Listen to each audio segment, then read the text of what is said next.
divonis salah satu penyakit, mungkin sakit gitu ya. Dibilang kena kesambar petir gitu loh gengs, yang what gitu loh.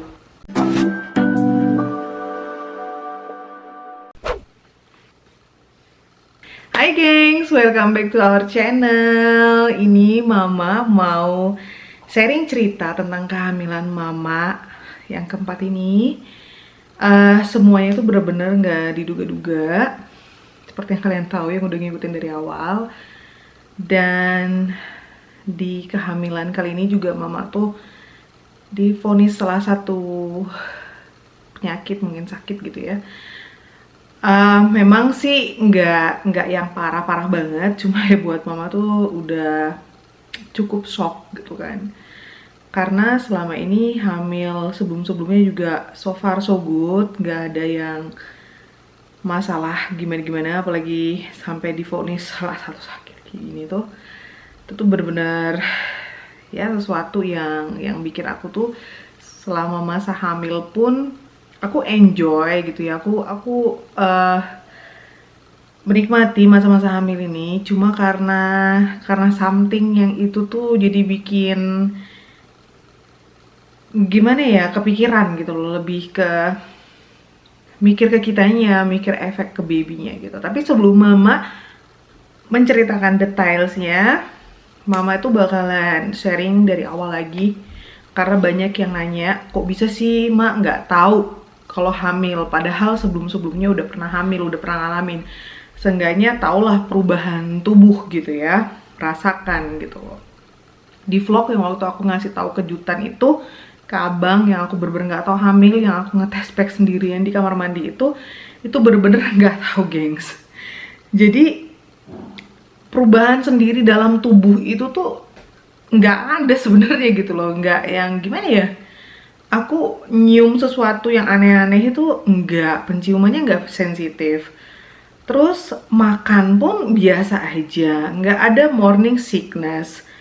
Terus nggak ada yang pengen ini dong, pengen itu. Tapi kalaupun aku pengen ini pengen itu, emang hamil nggak hamil udah sering gitu. Masalahnya merantau jauh gini dari Indonesia, selalu pengen makanan Indonesia gitu loh. Aduh, tiba-tiba pengen itu tuh. Ada yang vlog mama tuh sampai ke bawah mimpi ikan teri dengan sayuran singkong, atau nasi bungkus tapi lauknya tuh mau ikan sambal, terong sambal, telur dadar, yang gitu-gitu ya. Ya nggak hamil pun aku sering kepikiran sama makanan gitu kan. Jadi signal itu tuh aku nggak ngambil serius gitu loh, karena aku tahu selera makan aku gitu loh, dan aku tahu aku tuh seperti apa gitu kan. Terus itulah soal makanan itu, nggak ada mabuk, nggak ada nyium yang aneh-aneh, terus nggak ada yang ngidam-ngidam yang gimana-gimana gitu kan. Mungkin yang sudah ngasih tanda-tanda itu tuh sepertinya itu pas kami pindahan itu ya. Jadi itu aku berasa sakit banget perutku sebelah kanan, kayak nusuk gitu. Itu tuh setelah aku sama abang ngangkat freezer ke bawah. Wih, ini dia freezernya. Sampai dengan selamat. Dan mereka KO gengs. Gak apa-apa lah, mereka kita biarin bobo.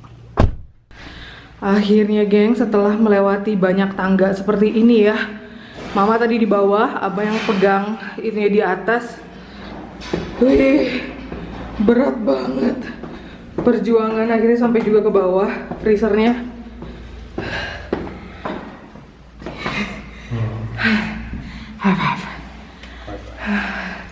Hai, freezer baru. Aduh. Bayangkan kalian gengs, di sini tangga ini tadi, mama tuh sampai terjongkok. Aduh, perjuangan sekali. Wow.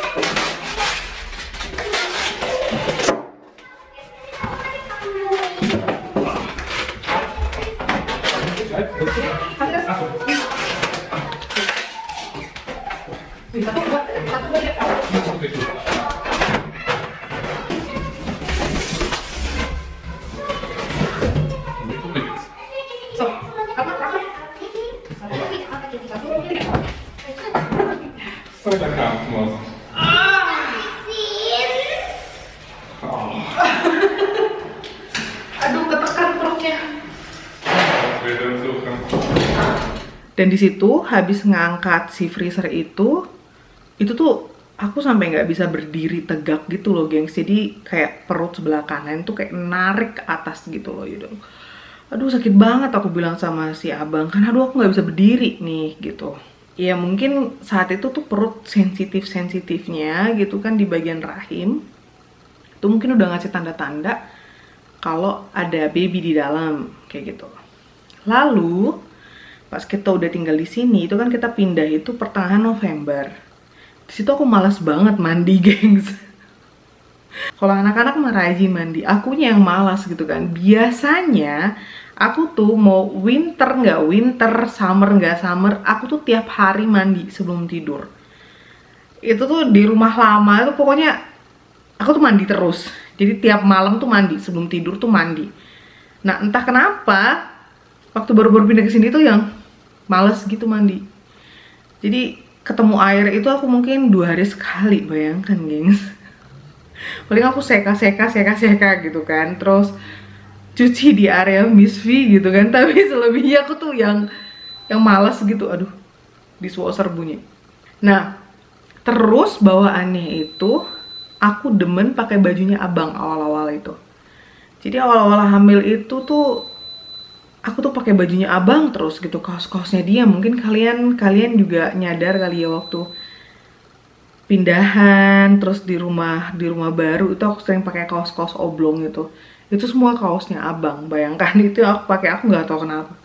Pokoknya pakai bajuku aku nggak tertarik gitu kan. Jadi aku tuh cuma suka pakai bajunya abang aja, walaupun baju dia itu tidak bercorak, hanya satu warna. Bayangkan, ya warna kuning, ya warna ungu, yang gitu-gitu, ya warna biru, ya gitu doang gitu loh. Nggak ada gambar-gambar yang gimana-gimana. Nah untuk soalnya makannya kecut-kecut, jadi waktu memang baru pindahan ke sini tuh sekitar bulan-bulan, pokoknya kita tuh bulan-bulan Desember, mama tuh pernah bikin story, aku tuh makan mangga pakai cabe dengan garam. Itu memang aku dari dulu suka. Jadi dari zaman sekolah memang udah demen makan yang seperti itu.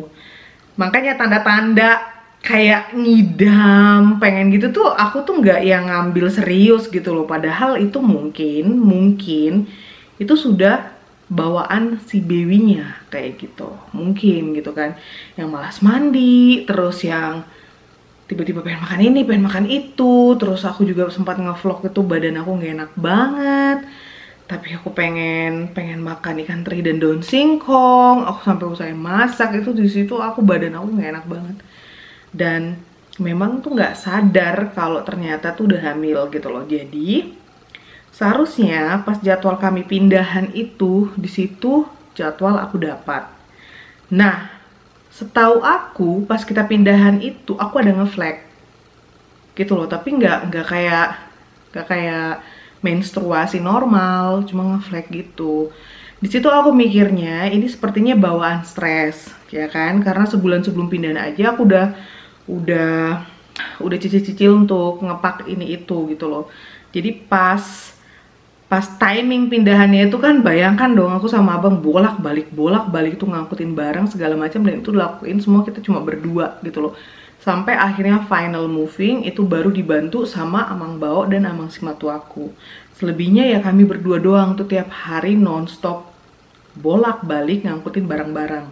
Nah, di bulan November itu, jadi aku nggak yang ambil serius gitu kan. Ya, ini bawaan stres aja, karena aku pun tidurnya kurang gitu kan. Terus kerjaan banyak, ngatur vlog, ngatur pindahan. Ya, menurutku itu sepertinya hal normal. Walaupun selama ini aku tuh kalau dapat tuh selalu on time. Aku tuh nggak pernah ngelangkah sebulan gitu, saya sebulan gak dapat atau telat sampai seminggu lebih, itu tuh nggak pernah gitu loh. Paling cuma telat berapa hari gitu. Selebihnya siklus aku tuh bener-bener normal. Lalu sampai akhirnya di bulan Desember, di situ aku baru ngeh pas malam Natal. Situ juga aku udah cerita kan, karena si Tati waktu itu perutnya sakit. Kata si Tati sepertinya dia mau datang bulan. Situ aku baru kayak kesambar petir gitu loh, gengs, yang what gitu loh, bentar dulu gitu ya. Ini tuh malam Natal tanggal 24 Desember. Dan seharusnya aku tuh datang bulan tuh pertengahan bulan gitu kan. Biar paling ya dibandingkan kalau dihitung dari siklus bulan sebelumnya ya telat-telat tambah-tambah 2 hari 3 hari lah gitu kan. Jadi contohnya kalau seharusnya dapat tanggal 11 tanggal 12, ya bulan berikutnya ya tanggal 13 14 sekitar segitulah gitu loh. Terus aku tuh yang kayak kesambar petir sih guys. Terus yang aduh mana hari libur lagi, weekend lagi, aduh gimana ini aku harus beli test pack gitu kan. Terus akhirnya hari Senin kami belanja mingguan setelah tuh libur Natal selama itu, dari Kamis kalau nggak salah ya. Terus Senin belanja mingguan, aku bilang sama abang, aku ini mau obat pusingku habis, aku bilang ibuprofenku habis, turunin aku di apotek, aku bilang gitu. Jadi aku belilah test pack itu gengs. Jadi pas aku beli test pack itu tuh, abang tuh ke toko lain, aku ke apotek. Jadi dia nggak tahu sama sekali kalau aku beli test pack. Sampai akhirnya malam-malam tuh aku memberanikan diri untuk ngetes sendirian di kamar mandi itu, dan hasilnya surprise.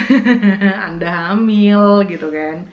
Dan lebih terkejutnya lagi, jadi aku pikir ya paling usia babynya itu 4-6 mingguan lah gitu, maksimal 8 minggu lah gitu kan. Terkejutnya mau telepon Objinnya masih libur sampai setelah setelah tahun baru. Terus aku akhirnya telepon, udah lewat tahun baru, aku bilang, aku ceritain ceritaku gitu kan, begini. Terus dibilang, kapan terakhir dapat? Kayaknya sih aku November nge-flag, cuma yang aku ingat bener-bener menstruasi itu di bulan Oktober. Dihitung dong sama mereka, wah ini kamu udah di 14 minggu. Kayak kesambar petir lagi, jeder. Udah kesambar petir hasil tes pack positif, kesambar petir lagi pas si asisten Objin tuh bilang aku udah masuk trimester yang kedua. Itu tuh lebih jedar lagi. Lebih menggelegar, tau gak sih gengs. Jadi di situ atau what gitu loh, masa sih sudah segede itu babynya gitu kan.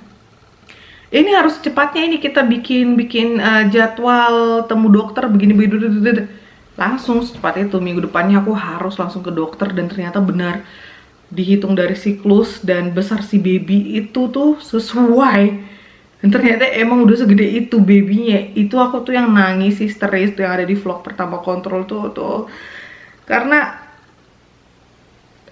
gimana ya gengsi, aduh aku susah mau ngutarainnya gitu loh. Aku tuh di satu sisi puji Tuhan dia nggak kenapa-napa selama pindahan gitu loh. Aku ngangkat barang-barang berat itu bukan barang-barang yang berat-berat biasa 1-2 kilo. Aku angkat freezer sama abang, aku angkat meja makan kita yang beratnya 80 kilo itu berdua sama abang, bayangkan dong. OMG, oke. Seperti ini. Ini marble, gengs, ini batu.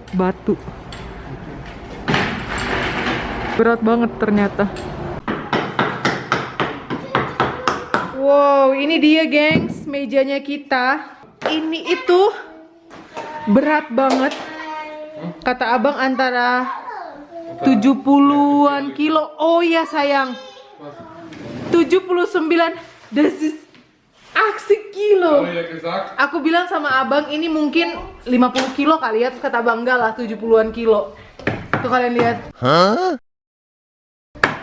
Berat banget, aku ngangkat dari mobil ke dalam sama abang berdua sampai tahan nafas, tau nggak? Karena ini itu marble. Jadi ini meja marble. 1, 2, 3. 1, 2, 3. 1, 2, 3. 1, 2, 3. 1, 2, 3. Loh, 2. Sama. 1, 2, 3. Belum lagi ngangkat-ngangkat barang yang lain, dan itu tuh tiap hari sebulan lamanya, bayangkan kalian tuh kita nyicil-nyicil untuk pindahan tuh. Jadi di situ ya nangis, terharu, puji Tuhan dia sehat, dan di sisi lain tuh aku tuh merasa kayak bodoh banget sih, aku nggak tahu kalau ada dia di dalam perutku gitu loh. Kok aku gegabah banget gitu loh. Gimana kalau kemarin tuh kejadian sesuatu yang nggak kita inginkan, kalau dia kenapa-napa gitu, tuh penyesalan seumur hidup, tau gak sih gengs?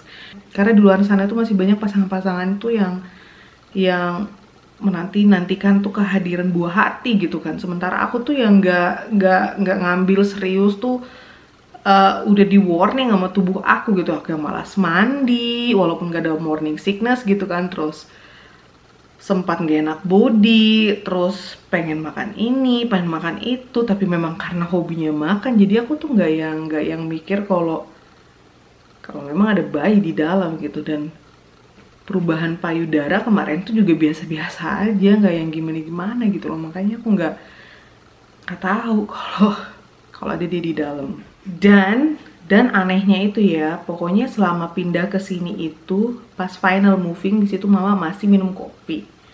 Jadi mama bikin kopi buat Amang Bao, terus buat Amang Simatua, dan buat mama. Sembari ngerjain vlog dan bantu-bantu para pria-pria, mama ini udah butuh asupan kopi. Jadi ngopi dulu bentar. Wangi banget. Itu tuh kopi terakhirnya mama, tau gak sih gengs? Habis itu yang aku kayaknya aku nggak pengen minum kopi gitu. Dan sekarang si abang. Dan sekarang mama mau ngebahas dengan kalian penyakit dan sakit yang terdiagnosa sama dokter gitu. Jadi mama itu dibilang kena,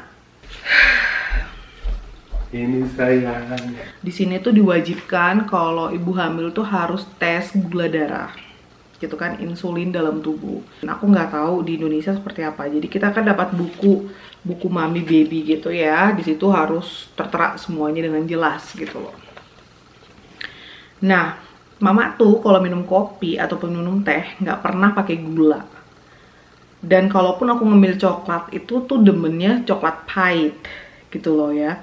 Kalau makan kue pun demennya cuma bolu. Kalau yang berkrim-krim itu kurang demen gitu loh. Anehnya keluarlah si tes itu. Jadi kan kita harus puasa tuh minimal 10 jam kayak gitu kan. Terus keluar tesnya kalau aku itu gestasion diabetes. Jadi ini diabetes yang pada umumnya itu tuh sering ada di ibu hamil kayak gitu. Jadi aku kaget karena selama ini hamil 3 kali itu tuh nggak pernah aku gitu loh kena yang seperti ini. Jadi hasilnya tuh selalu bagus, selalu normal. Apalagi kan kita harus minum air gula itu tuh kemarin 200 ml itu yang aduh rasanya tuh, aduh gengs, kamu tuh kalau nggak biasa minum yang manis gitu itu rasanya mau muntah, tau nggak tuh saking nggak enak banget. Jadi situ ya mau nggak mau harus diminum kan, terus tes 1 jam setelah minum dan 2 jam setelah minum.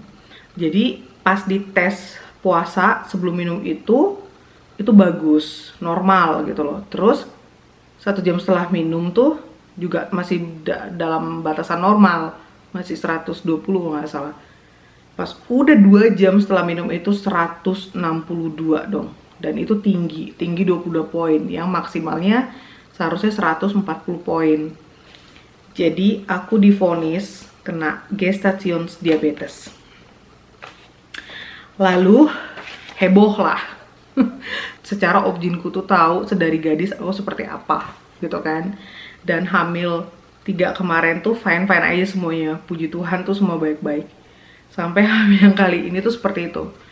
Terus aku harus ke rumah sakit waktu itu berapa kali. Jadi aku harus bikin janji, sebelumnya harus tes COVID dulu baru bisa masuk rumah sakit. Bla bla bla bla, pokoknya ribet banget gengs. Akhirnya ke rumah sakit aku dapat buku diabetes. Buku diabetes ini diary diabetes, bayangkan gengs. Ini udah banyak. Ini malam ini mama harus tes. Tuh, ini tes siang dan ini tes malam. Nanti mama kasih lihat kalian. Jadi ini sudah mulai dari tanggal 22 April 2021 dapat gratis kita dari rumah sakit itu satu tas full. Tasnya lagi di lemari, mama malas berdiri lagi ngambil. Yang pasti Kak Mama kasih lihat alatnya ke kalian. Mungkin di Indonesia alatnya juga sama. Tuh seperti ini.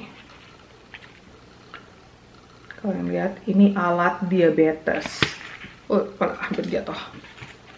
Ini karena Mama butuh tes hari ini. Dan Mama ini udah kepo banget karena tadi Mama makan keranjang sushi.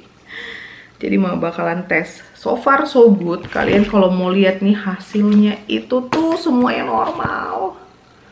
Normal banget. Tuh. Jadi ya gitu deh. Jadi Mama tuh awal-awalnya itu harus dites 4 kali sehari. Jadi begitu bangun tidur, ya kan, belum masuk apa-apa itu dites. Setelah sarapan 2 jam setelah sarapan, 2 jam setelah makan siang, dan 2 jam setelah makan malam. Itu harus dites, dan itu pun hasilnya bagus semua tuh. Ini hasil tes yang minggu-minggu pertama, itu 4 kali. Karena hasilnya juga masih bagus, lagi ke rumah sakit lagi. Terus sampai sekarang tuh hanya 2 kali dalam sehari. Pas ke dokter ngeliat hasilnya bagus seperti ini, aku tanya dokter dong, ya udah hasilnya kan udah bagus nih dok, gitu kan. Mau sampai kapan aku dites seperti ini? Ya sampai lahiran. Pok jidat dong gengs, bayangkan kalian, ini aku harus sampai lahiran itu masih harus nusuk-nusuk jari. Ya udah, aku kasih lihat kalian cara tesnya. Ini aku nggak tahu di Indonesia ada tes seperti ini apa enggak. Terdeteksi apa enggak, karena ternyata akibatnya itu nggak bagus buat si bayi. Jadi kalau gula darah si ibu tuh terlalu tinggi, ternyata si bayi dalam perut kita itu juga memproduksi insulin sendiri gitu loh. Jadi kalau gula darahnya terlalu tinggi dan babynya itu biasanya besar karena gula dalam tubuh ibunya banyak gitu, tinggi gitu kan, dan baby itu lahir, dia akan shock, malah tubuhnya itu merespon jadi gula darah rendah.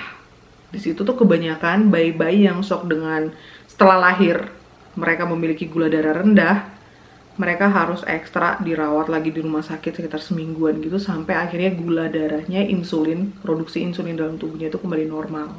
Nah, itu yang dihindari gitu loh, gengs.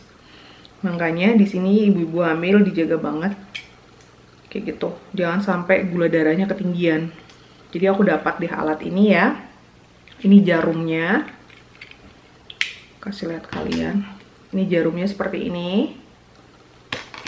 Lalu di dalam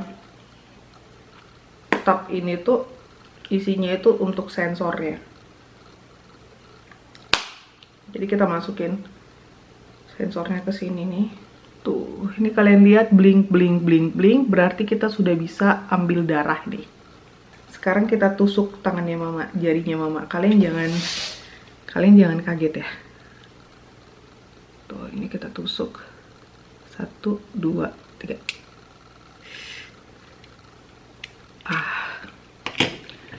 Lalu ini udah berdarah. Ini kalian lihat nih udah berdarah. Dan ini kita taruh di sini nih. Tuh darahnya kayak gini. Tuh udah nunggu 75 72 terbalik. Terus dia tulis deh, dan 72 itu normal gitu loh, normal banget. Tapi ya namanya udah peraturan di sini. Tadi pagi Mama 77 dan malam ini 72. Jadi sangat-sangat normal, gengs. Jadi ya Mama nggak tahu deh kok bisa kayak gini. Dan terakhir kontrol itu berat Mama tuh nggak ada naik sama sekali. Dan Mama tuh harus ke dietologin, ke dokter yang khusus kayak ngomongin soal diet gula darah gitu. Boleh makan nasi tapi hanya 1 porsi kayak gitu ya. Dan Mama juga demi ngejaga si baby ya, Mama juga nggak mau kesusahan ngelahirin dia kalau dia gede banget gitu, dan Mama lahiran normal gitu kan. Jadi demi ngejaga si baby dan demi ngejaga Mama juga gitu. Asli Mama shock banget bisa didiagnosis sakit ini. Jadi Mama bener-bener ngejaga. Terus gak naik sama sekali babynya. Banyak makan sayur gitu kan. Tapi ya tetap aja sih kalau aku malam-malam tuh ya lapar ya makan aja. Cuma mungkin kalau dikalkulasiin porsi dalam 1 harinya itu masih termasuk normal gitu loh, makanya gulanya tuh stabil. Kalau memang pengen yang manis-manis ya kayak makan donat ya mau makan juga gitu loh. Cuma ya seperti yang kayaknya kata objinku bilang, mungkin aku settingan di kepalanya itu lebih bisa ngekontrol gitu loh. Makanya hasilnya mungkin lebih bagus. Tapi ya aku pikir, menurut aku dan menurut abang juga kayaknya kemarin tuh badan aku tuh shock deh minum si air gula itu, makanya hasilnya bisa sampai setinggi itu karena aku nggak biasa minum gula gitu loh, mengkonsumsi gula itu yang rasanya tuh kayak aduh blenger banget gengs pokoknya. Seperti itu deh curhatan mama hari ini, ya ampun udah panjang banget ya. Jadi buat bumil-bumil semua yang ada di Indonesia, mama berharap banget kalau di Indo juga ada tes seperti ini. Di sini sih ini wajib karena harus ditulis di buku kuning mom and baby gitu. Seperti yang mama bilang tadi, tes ini tuh harus mama lakuin masih tiap hari, sehari 2 kali sampai lahiran. Plus nanti kalau si bayi udah lahir, sekitar usia udah 3 bulan, mama harus ke labor lagi untuk minum gula itu lagi. Jadi tes glukosa lagi, tes insulin lagi, minum air glukosa. Seperti itu, doakan semoga sehat-sehat. So far so good, si baby besarnya dan beratnya sesuai dengan weeks-nya gitu kan. Karena katanya dokter kalau gula darah si ibu tinggi, biasanya yang terlihat itu tuh di baby tuh kepalanya besar, ukurannya itu loh, lebih besar gitu. Tapi sampai sekarang sih semuanya normal-normal, ukurannya kepalanya sesuai, lingkar perutnya sesuai, jadi fine-fine aja puji Tuhan. Ya, sekian dulu Charlotte-nya mama hari ini, curhatan mama hari ini. Karena banyak yang kepo soal kehamilan, gue bisa nggak tau hamil. Terus ya mama sempilin cerita kalau mama didiagnosa si gestations diabetes ini. Jadi sekian dulu vlog kita. Terima kasih kalian udah mau denger sampai nggak tahu ini habis berapa menit. Semoga kalian sambil dengerin curhatan mama juga sambil ngemil, sambil minum gitu kan. Kalau kebelet pipis juga masih bisa ke toilet gitu loh. Kalian klik aja tombol pause-nya. Saya kasihan banget kalian kalau dengerin gitu kan. Panjang banget ini mah kapan habisnya gitu curhatannya gitu loh. Thank you for watching gengs. See you next time. Bye bye. Sarange. Dan di dalam botol ini, dalam jari ini mama mau kasih lihat kalian sudah seberapa banyak si tes yang mama lalui ya. Jadi ini mama kumpulin, kalian lihat dong. Sebagian banyak jarum-jarumnya udah mama buang. Jadi sudah sebanyak ini udah masuk botol ketiga, tahap ketiga yang mama pakai untuk apa sih stripsnya ini. Kayak gini. Ini kalau dihitung nggak tahu ada jumlahnya 150-an kali ya. Kayak gini. Semoga sehat-sehat semua, lancar-lancar sampai si baby lahir ya kan. Dan kami bisa langsung pulang, si baby nggak perlu dirawat ekstra lama di rumah sakitnya. Jadi biar semuanya sehat-sehat dan lancar-lancar.